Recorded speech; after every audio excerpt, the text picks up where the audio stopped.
Hi Virgo, this is your tarot reading for the month of August 2025.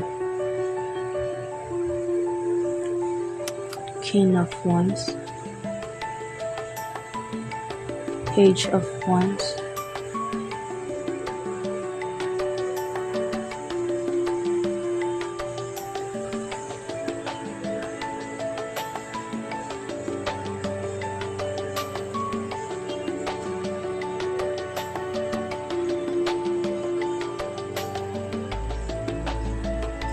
Ten of Swords,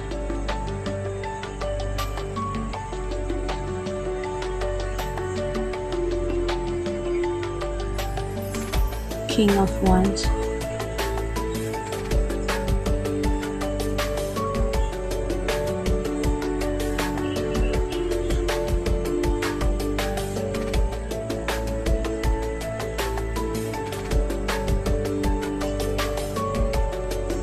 King of Swords,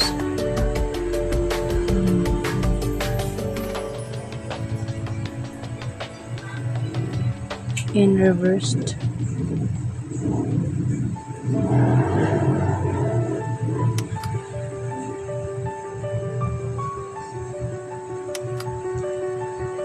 the Emperor,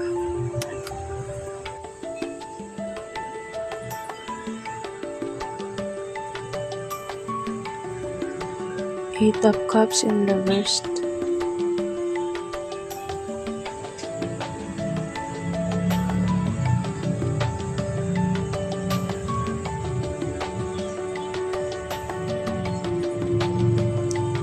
Three of Pentacles,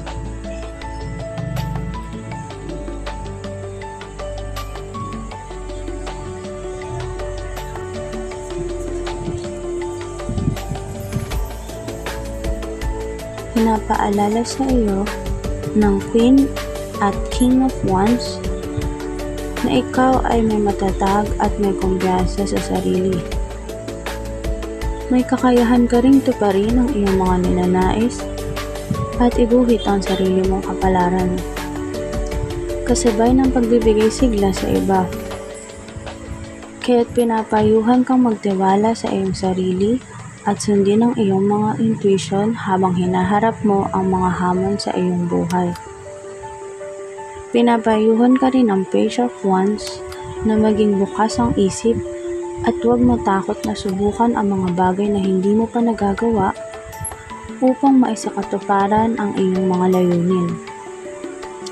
Bagamat hindi magandang senyales ang Ten of Swords dahil maaaring ito ay pagtatraidor o pagkatalo.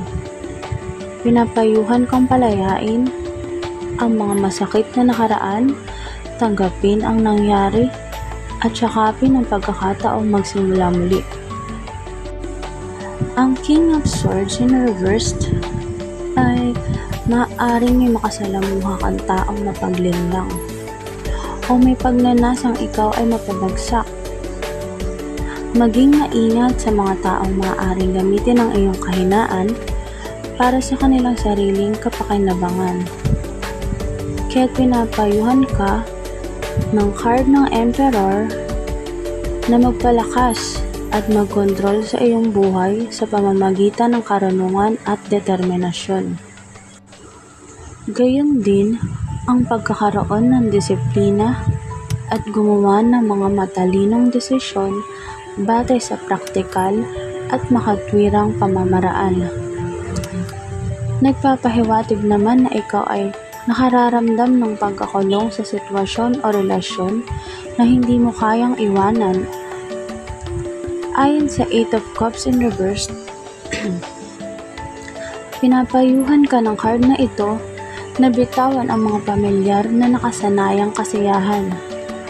Marahil ito na ang oras para hanapin ang mga bagong karanasan at matagpuan ang tunay na kaligayahan.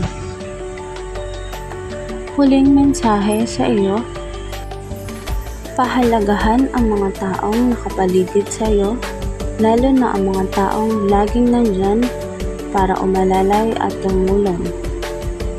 Dahil hindi sa lahat ng oras ay kaya mong harapin mag-isa, ang iyong mga ninanais sa iyong buhay.